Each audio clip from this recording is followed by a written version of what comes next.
Avui fem un arròs de muntanya. Unes hores abans posem a remullar una nyora i uns bolets secs. Necessitarem la carn que vulgueu, els bolets, la polpa de la nyora, safrà, l'aigua dels bolets, cebes, un brou, l'arròs i tomàquets. En una paella amb oli marcarem tota la carn amb el foc ben fort i quan estigui feta la reservarem. Aquí mateix hi posarem la ceba ratllada i la deixarem que vagi fent a foc fluixet i si cal la hidratarem amb vi o aigua.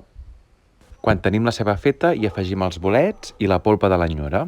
Al cap d'una estona el tomàquet que deixarem que vagi fent a poc, el safrà infusionat i tornarem tota la carn a la paella. Ho integrem tot i ja hi podrem escampar l'arròs, que deixarem que es nacari una mica i afegirem el brou i l'aigua dels bolets ben calent.